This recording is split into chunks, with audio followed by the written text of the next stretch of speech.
Assalomu alaykum do'stlar. Ko'pchilikni qiziqtirgan savol: qaysi drobelikani olsam bo'ladi?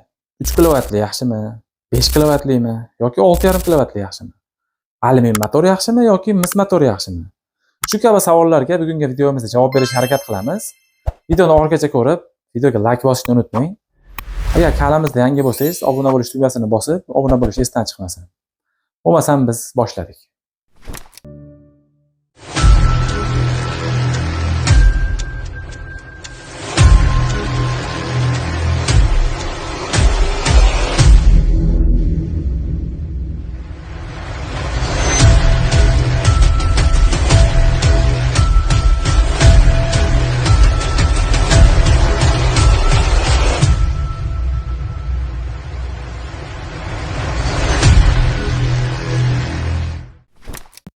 Bu drobelikamiz 3 kilovatli motor bilan jihozlangan, bunisi 5 kilovatlik, nariginisi misli 6,5 kilovatli motor bilan jihozlangan.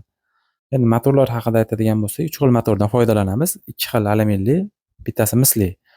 Motorlar haqida batafsil video davomida ma'lumot beramiz. Hozir o'sha 3 kilovatli drobelikamizni ichini ochib bemalol ko'rsatamiz. Ochilishlari ham oson, qiyin emas, bitta harakat bilan ochiladi, ya'ni kurchoyli bo'ladi.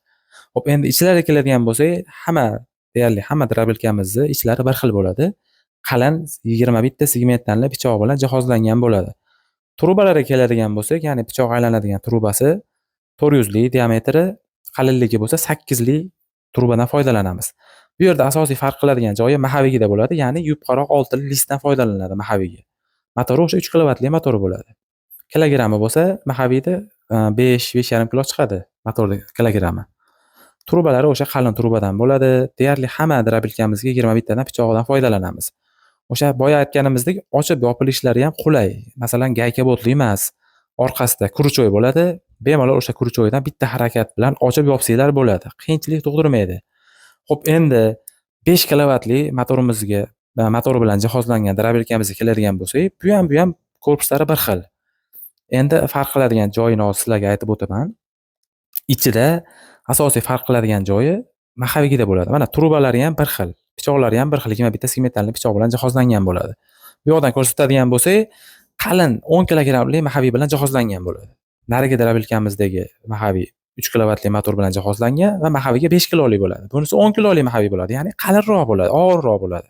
Motoriga keladigan bo'lsak, motori 5 kilovatli bo'ladi. Xo'p, endi 3 kilovatli motorimizni bittadan 10 tagacha bo'lgan chorvasi bor insonlarga tavsiya qilamiz. Bu 5 kilovatli drobelikamizni bo'lsa, ya'ni 40 ta, 50 ta yoki 100 tagacha borinki, chorvasi bor insonlarga bemalol tavsiya qilaveramiz. Endi bu yoqda turgan drobelikamiz pushka varianti deb ataymiz buni. Bu to'rtburchak variantini biz hampa deb ataymiz.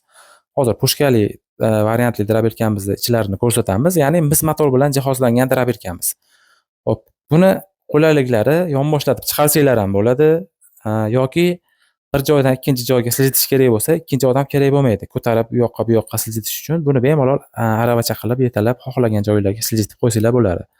Qulayliklari shu yerda. Endi to'rtburchak drobelikimizga ham g'ildirak qo'yib chiqarsa bo'ladi. Endi buni ichlari ham deyarli o'sha 5 kilovatli alyuminli motorimiz bilan bir xil bo'ladi.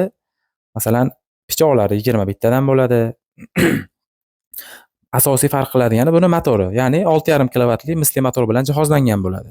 O'sha boya ko'rsatganimizdek 10 kiloli mahaviy bo'ladi bunda ham. Quvvatlari endi alyuminga qaraganda misli bilasizlar baquvvat bo'ladi. Bu misli motorimizni ko'p chorva boqadigan fermer akalarimizga tavsiya qilsak bo'ladi. Ya'ni 100 dan 150 dan katta fermalarga bemalol olib ishlatsa bo'ladi. Toklari 180, 250 gacha bo'lgan toklarda bemalol ishlayveradi. Xo'p, drobeliklarimizni hammasida deyarli avtomat bor. Qandaydir nagruzka tushsa, avtomatdan o'zi motorni himoya qiladi, avtomatdan o'zi tashlab yuboradi. Boya aytganimizdek, 3 xil motordan foydalanamiz. Ya'ni 2 xil alyuminli, uchinchisi misli bo'ladi. Bu motorimiz 3 kilovatli alyuminli motor. Оборотлari hammasini oboroti 3000 oborot bo'ladi. Bu motorimizni bittadan 10 tagacha chorvasi bor insonlarga tavsiya qilaveramiz. Endi ikkinchi motorimiz bo'lsa 5 kilovatlik, kilogrammi 23 kilo chiqadigan alyuminli motor. Bu motorimiz bilan jihozlangan drobelikamizni 40 ta, 50 ta, 60 tagacha bo'lgan chorvasi bor insonlarga tavsiya qilamiz. Endi bu motorimiz bo'lsa 6,5 kilovatli misli motor bo'ladi. Agar tokinglar 160 gacha past tok bo'lsa, alyuminli motor tavsiya qilamiz. Tokinglar 180 dan baland bo'lsa, misli motor tavsiya qilamiz. Yana bir narsa, tok masalasi. tokimiz past, qaysi birini olsak bo'ladi degan savolga javob, agar tokinglar past bo'lsa, ya'ni 160 dan 250 gacha bo'lgan toklarda 3 kilovatli yoki 5 kilovatli alyumin motorimiz bemalol xizmat qilib beradi. Yo'q, bizda tokimiz baland deydigan bo'lsanglar, ya'ni 180 dan 250 gacha bo'lgan balandroq toklarda misli motorimizni olsanglar, bemalol xizmat qilib beradi. Past toklarga alyuminli motor tavsiya qilamiz, balandroq toklarga misli motor tavsiya qilamiz. Alyumin motorli drabilka arzonroq bo'ladi, misli motorli drabilka qimmatroq bo'ladi. Farqlarini video avvalda aytib o'tdik. Alyumin motorli drabilkamiz past toklarda, ya'ni 160 voltdan 250 gacha bo'lgan toklarda bemalol ishlab xizmat qilib beraveradi. Endi misli motorli drabilkamiz bo'lsa 180 voltdan 250 gacha bo'lgan toklarda bemalol ishlayveradi. Ya'ni misli motorli drabilkamizga tok ozgina balandroq bo'lishi kerak. Ya'ni 180 voltdan 250 gacha bo'lgan toklarda bemalol ishlab xizmat qilib beraveradi. Endi materiallariga keladigan bo'lsak, qalin 8 li trubadan va qalin yangi listlardan foydalanamiz. Endi narxlariga keladigan bo'lsak, narxlari 3 kilovatli alyumin motorimizning narxi 2 million 400 ming so'm bo'ladi. 5 kilovatli alyuminli motorimiz narxi 2 million 800 ming so'm bo'ladi. Endi misli 6,5 kilovatli motorimiz narxi 3 million 300 ming bo'ladi. Dastavkalarini O'zbekiston bo'yicha qilib beramiz. Xohlasanglar, Tojikiston, Qirg'iziston, Qozog'istonga kargo orqali jo'natib beramiz. Endi yana bitta narsa, agar bizdan 5 ta yoki 6 tadan ko'proq oladigan bo'lsanglar, drabilkalarimizni ulgurji narxlarda qilib beramiz. Ya'ni hozirgi aytgan narxlarimdan ham ko'ra arzonroq qilib beriladi ulgurji narxlarda. Bizda drabilkalardan tashqari atala qozonlar ham mavjud. Ya'ni atala pishirib beradigan fermer aka-ukalarimiz bemalol buyurtma qilsa bo'ladi. O'chog'i bilan qozoni komplekt bo'ladi. Ko'rib turganinglardek 280 litrligi, 350 litrligi, naryoqda 400 litrligi bor. Shunaqa yumaloq ko'rinishdagi atala qozonlarda 280 litrdan 800 litrgacha buyurtma qilsanglar bo'ladi. Xo'p, to'rtburchak varianti bo'lsa 1 tonnadan 2 tonnagacha zakaz qilsanglar bo'ladi. Xo'p, bizda garelkalar ham mavjud, ya'ni hokaga yonadigan garelka. Narxi 1 million so'm bo'ladi. Komplektida motorchigi bo'ladi. Hozir bu yerda motorchigi yo'q.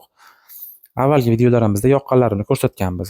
Xo'p, atala qozonlarimiz narxiga keladigan bo'lsak, 280 litrligi 900 ming so'm, 350 litrligi 1 million 100 ming so'm, 400 litrligi 1 million 200 ming, 500 litrligi 1 million 300 ming, 600 litrligi 1 million 400 ming, hop, yana 700 litrligi 1,5 million so'm, 800 litrligi 1 million 600 ming so'm.